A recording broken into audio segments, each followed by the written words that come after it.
.357 Magnum versus 10mm Remington ammunition, heavier for caliber. So we got a 180 grain .357 Magnum and a 200 grain 10mm auto. So Remington, the .357 happens to be an HTP. It's kind of designated as a hunting round. Our Core-Lokt is what we have for our 10mm, and that is designated as a hunting round as well. So semi-jacketed hollow point in our .357 Magnum here. I don't know what's rated velocity is, but I'll try to look that up and put it on the screen. Now our 10mm here, interesting about this is when I saw this on the website when I ordered it, it was listed as semi-jacketed hollow point, which I thought was a little odd, but I know sometimes 10mm is the exception to the rule. Sometimes you can get stuff like that. But when I got it, I realized it was not a semi-jacketed hollow point. So I was excited that it was a semi-jacketed hollow point, but when I saw it was not, I actually got more excited because I found out by looking right at the thing, that's an HST bullet. 100% that's an HST bullet. So, you know, that makes sense because Vista Outdoors now owns both companies of Remington and Federal, so swapping bullets back and forth wouldn't be that out of a thing. And I know it's loaded by Federal because we have a blue sealant in the bottom of that there, around that primer. Remington typically uses a red sealant. So even though this says a Remington case, I believe that was loaded by Federal. So I'm also curious to see how a 180 grain .357 Magnum compares to a 200 grain 10mm. I'm using my 4-inch barrel Smith & Wesson revolvers, my 4-inch 686 and 4-inch model 610.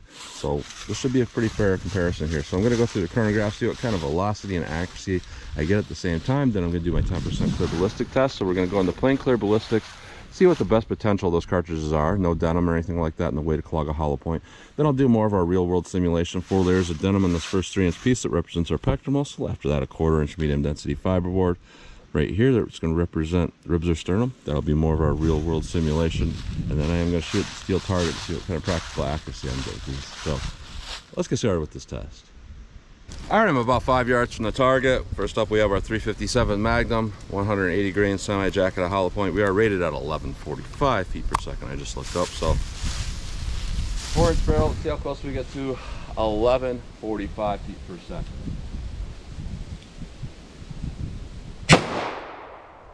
1123, 1106, 1106, 1139, 1068, 1103. So I would say just a little below our rate of velocity. We did have one weird anomaly of a strange velocity reading. Now our 10mm, I did color one of these bullets of the exposed bullet in the case mouth to see if we have any bullet creep out under recoil because we're running it in a revolver here. But these are rated at 1110 feet per second. Now the Federal HST gave me 1101 on average, so I'm curious to how close we'll get to 1110, but also curious about how close we'll get to 1101. So let's see how I get here with our 10mm.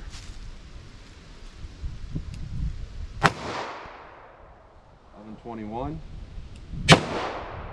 1125, 1131, 1123, 1123. So we're actually higher velocity and more consistent velocity than the HST, and no bullet creep out whatsoever, which would indicate that these were sealed on the bullet end by Federal.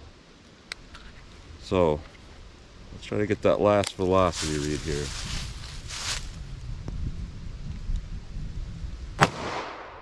1117. So what I'm seeing here is this is the Federal HST, but just a tad better. Let's hit our ballistics gel block and see how these compare. All right, our best potential shot in the plain clear ballistics. Let's see how our .357 Magnum does.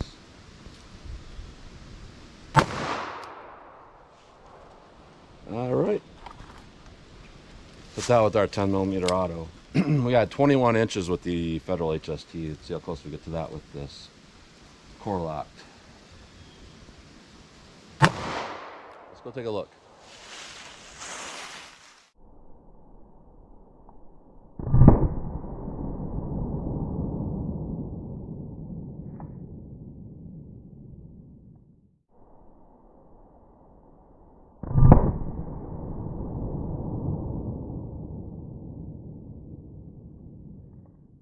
All right, so those are both some pretty good penetrators there. I did not expect to see what we're seeing here. I thought we would get some really big mushrooming on that 357. Instead, we got a lot of penetration. Now, granted, this is a 180 grain designed to be a hunting round to get some controlled expansion and all of that, but it's really acting more like a soft point rather than a semi-ejected hollow point.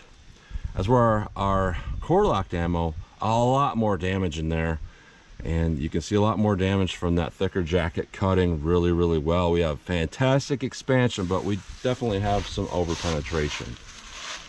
So what we got with our 357 Magnum is a penetration of about 27.5 inches of penetration. Camera parallax will make it look like it might not be quite that far, but it actually is. Right here, 27.5 is where our track goes to from my angle here, from my viewpoint.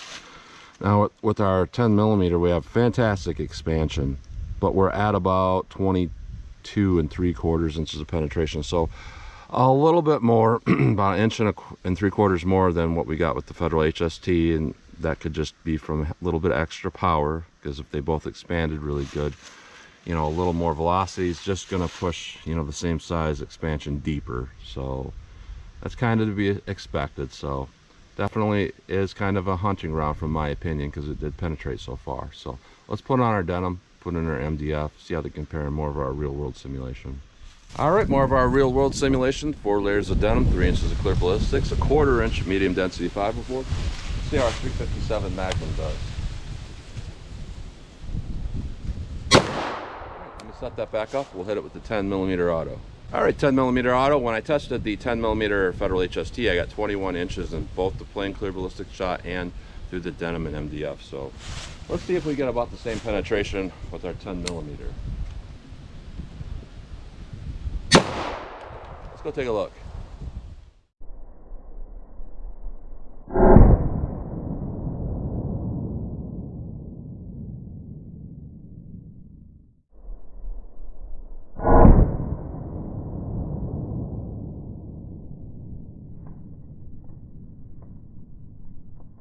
All right, so looking through our MDF, we actually see mushrooming with the 357, and we see some expansion with the 10 millimeter.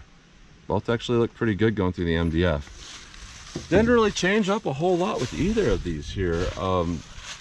We got pretty much identical penetration with our 357 Magnum as what we did through the plain gel.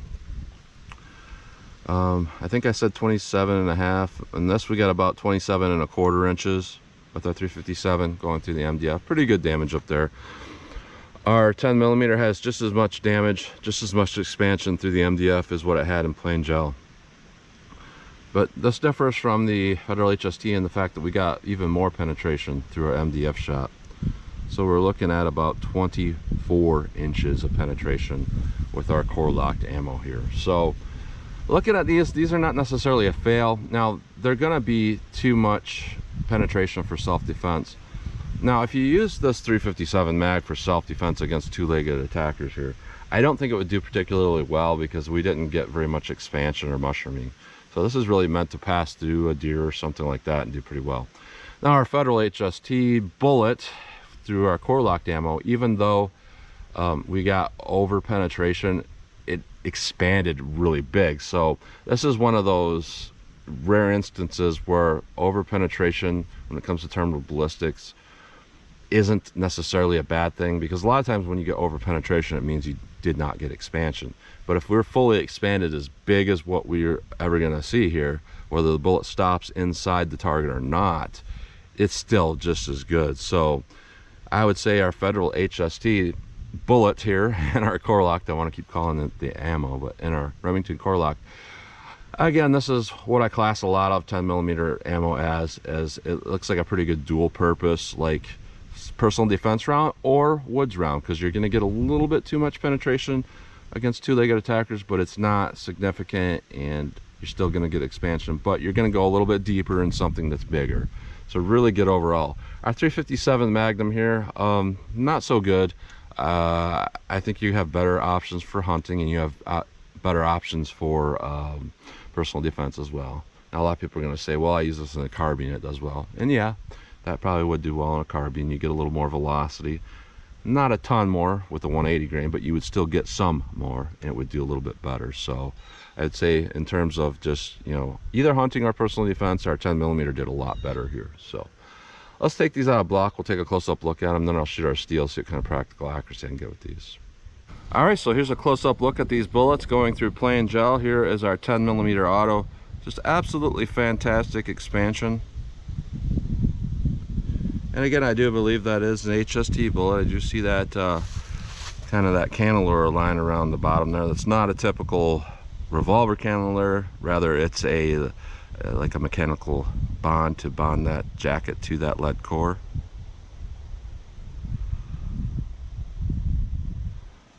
It looks pretty good with our 10 millimeter. Now, 357, this is really odd. This is through our plain gel. Now, this skirt of that hollow point front, like it expanded out and busted off. This busted off at like 19-20 inches, and then our bullet continued to go through. That weird bullet. Okay, this is the front of the bullet here. Not much expansion. This is the back of the bullet. That I've never seen that before. I've fired a lot of Remington HTP bullets. I've never seen a rounded butt of the bullet. That's odd. That is just really odd. Now, going through our medium density fiber board, our 10 millimeter continued to do fantastic. A little more damage to that lead from impacting denim and MDF, but overall just as big, if not bigger, expansion than the one through our plain gel. And going through the MDF with our 357 Magnum, we again had busted off pieces of the hollow point skirt there. That actually broke off closer to where the bullet came to a rest. And here's through our medium density fiber board, a little bit more expansion. Again, that weird back of a bullet that's rounded. I've never seen that. I don't know why that's like that. That's pretty odd. So I don't know what to say here other than our 10 millimeter did really well. Our 357 did really weird. So that's a close-up look at those. All right, so seeing that these are both like dual purpose type ammos, I'm gonna do our double action rapid fire from 12 yards to see how they do as a personal defense round, as far as how you would be shooting them, and then I'll back up to 75 yards and do single action to see how they would do as hunting rounds. So 357 mag, let's see how this does.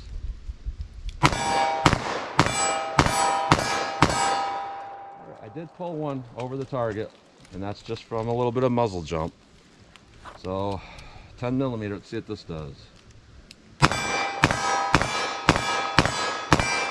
Alright, not too bad overall. Let me back up to 75 yards, see how they continue to shoot for me. Alright, 75 yards from the target, just to see, you know, what my hunting accuracy would be with these. And like I was saying, like with dual purpose rounds, it's actually fitting that I'm using 4-inch revolvers, because these are kind of dual purpose barrel lengths, you know, just short enough to conceal if you wanted to, but just long enough to get some good sight radius on that. So, 357 Magnum, let's see how I can do with this. 75 yards, single action.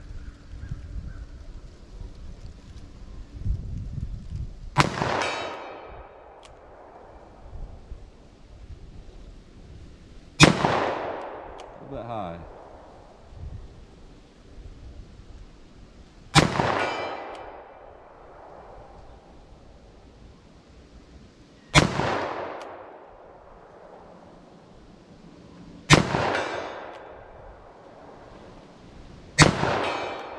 So these are impacting just a little bit high from my point of aim.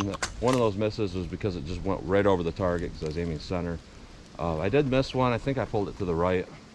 But the rest of those hits, I was actually aiming, just touching the base of that target. So they're lifting up kind of high. So 10 millimeter, let's see what this thing does for me.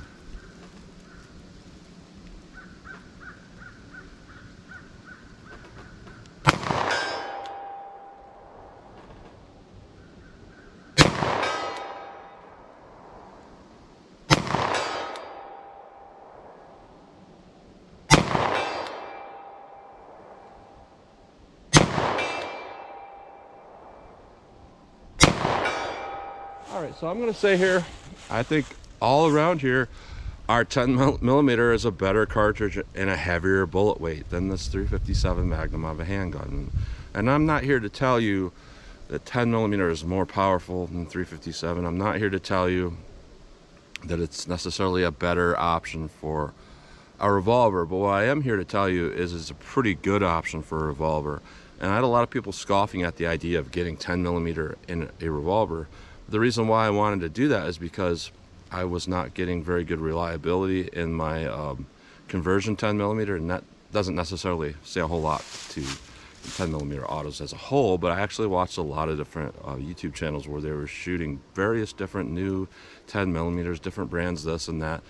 And what I saw was malfunction, malfunction, malfunction, malfunction. And then I got some people talking about some of the bear defense encounters, and you would hear the same story again. He got off 2 shots, then it malfunctioned. A lot of times it didn't end with like, okay, he got the malfunction cleared and got off some more shots and stopped the bear or whatever. But this seems like 10 millimeter is the semi-auto cartridge that malfunctions more than others. So I didn't want to invest in getting a 10 millimeter semi-auto. I wanted to get something like this. So what we're seeing with this is we actually got rated velocity through a 4-inch revolver. Now that's probably rated through a 5-inch semi-auto, because the federal HST was rated through a 5-inch semi-auto. So, you know, a 4-inch revolver is about like a 5-inch semi-auto. You actually get a little more bullet barrel travel because your round is backed off in the cylinder a little bit, but you get a little bit of cylinder gas. But basically this 4-inch revolver, you get the same velocity as your typical rated velocity. So that's what I really like about something like this. So looking at 357 Magnum versus 10 millimeter and the heavier bullet weights, this is way better here. Now if we were talking only personal defense, 125 grain 357 versus, let's say, a 155, 165, 170 grain 10 millimeter, all day long that 357 Magnum would be a better personal defense round. But when we're talking having more bullet weight and talking about having more of a dual purpose cartridge where you have a little more bullet weight that's a little more suitable to stop something larger, but it still works good against 2-legged threats, our 10 millimeter all day is a better option to have that dual purpose higher bullet weight cartridge. So this did fantastic. Our 357 had a lot to be desired though. So that's what you get today. So as always, comment, share, and like, and thanks for watching.